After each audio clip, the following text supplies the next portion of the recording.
আসসালামু আলাইকুম, সবাই কেমন আছেন? আজকে এই হার্ট শেপের কেকটা ডেকোরেশন দেখাবো।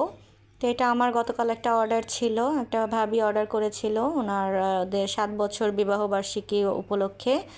আর একটা পিকচার দিয়েছিল, কেকটা এরকমই ছিল, হোয়াইট কালারের কেক হবে, চকলেট কেক ভিতরে আর উপরে এক পাশে অনেকগুলো গোলাপ। তো আমি সেরকম করেই বানিয়ে দেওয়ার চেষ্টা করেছি। তো চলেন দেখে নেওয়া যাক। তো প্রথমে আমি এখানে চকলেট কেকটা তৈরি করে নিয়েছি আর 3টা স্লাইস করেছি। তো কেকের উপরে আমি সুগার সিরাপ দিয়ে তারপরে চকলেট গ্রানাশটা দিলাম। এটা ডার্ক চকলেট গ্রানাশ আর সুগার সিরাপের সাথে আমি কফি অ্যাড করে দিয়েছি আর কেকের মধ্যেও কফি দেওয়া আছে। তো প্রথম লেয়ারটা দেওয়ার পরে আমি সেকেন্ড লেয়ারটা দিব আর এভাবেই সুগার সিরাপ দিয়ে নিব। এরপর ক্রিম দিয়ে আমি তার উপরে এখন গ্রানাশটা দিয়ে দিব। আর এখন আমি একটু বেশি পরিমাণে চকলেট গ্রানাশ ইউজ করব এখানে। আর আমি এখানে ব্লুবেলের ডার্ক চকলেটের গ্রানাশটা ইউজ করতেছি। এরপরে আমি উপরে লেয়ারটা দিয়ে দিব। আর উপরে যেহেতু আমি চকলেট কোটিং করছি না, এই কারণে আমি চকলেটের গ্রানাশটা এখানে সরাসরি কেকের উপরে দিলাম, তারপরে কেকের সিরাপটা দিয়ে দিলাম। আর উপরে হচ্ছে হোয়াইট কালার ক্রিম হবে, যার কারণে আমার যে চকলেট ক্রিমটা এটা আমি ভিতরে দিয়েছি আর কোটিংটা করলাম।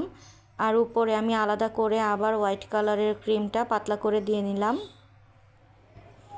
তো একটা পাইপিং ব্যাগে আমি মাথাটাকে কেটে এভাবে সবসময় ক্রিমটা দিয়ে দিই চারপাশে সব দিকে, এতে করে সব দিকে সমান অ্যাঙ্গেলে ক্রিমটা পড়ে, কোথাও কম কোথাও বেশি হয় না। আবার এটা আরেকটা সুবিধা হচ্ছে এক টান দিয়ে খুব সহজেই ডেকোরেশন করে ফেলা যায়, ফিনিশিংটা খুব সুন্দর করে নিয়ে আসা যায়, খুব পরিশ্রম করতে হয় না। তা আমি এভাবে স্প্যাচুলা দিয়ে টান দিয়ে দিয়ে এটা সমান করে নিচ্ছি। দেখতেই পাচ্ছেন এটাতে খুব সহজেই কাজটা হয়ে গেল এবং সব দিকে সমান অ্যাঙ্গেলে ক্রিমটা পড়ে গেল। তো এখন আমি নিচের দিকে যে বল বল করে দেওয়া ডিজাইনটা সেটা আগে করে নিচ্ছি, কারণ আমার এই পাইপিং দিয়েই এটা মানে ডিজাইনটা করতে হবে, পরবর্তীতে আমার নজল ইউজ করতে হবে, এই কারণে প্রথমেই আমি ওটা করে নিলাম। এবার উপরে বর্ডারটা দিয়ে নিচ্ছি। এখন আমি রোজটা তৈরি করে নেব। তো ভিডিওটা অনেক বড় হয়ে যাবে দেখে আমি রোজটা মানে স্লোলি দেখাচ্ছি না, আমি পরবর্তীতে রোজ কিভাবে করতে হয় সেটার একটা ভিডিও দিব।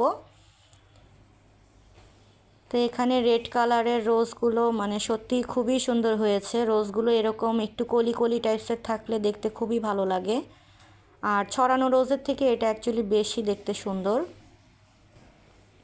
আর এখানে ক্যামেরার লাইটের কারণে রেড কালারটা একটু অরেঞ্জিশ টাইপসের আসছে, কিন্তু এটা অ্যাকচুয়ালি রেড কালার।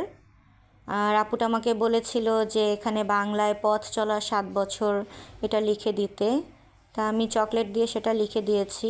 আর হাতের লেখা আমার অতটা অ্যাকচুয়ালি ভালো না, যেরকম হয়েছে চেষ্টা করছি একটু সুন্দর করে লেখার। আর কিছু ছোট ছোট করে হার্ট এঁকে দিলাম। তো আমার কেকটা এভাবেই শেষ হয়ে গেল। তো আপনারা দেখতেই পাচ্ছেন কেকটা 1 কেজি ওজনের হয়েছিল। তো সবাই ভালো থাকবেন, খোদা হাফেজ।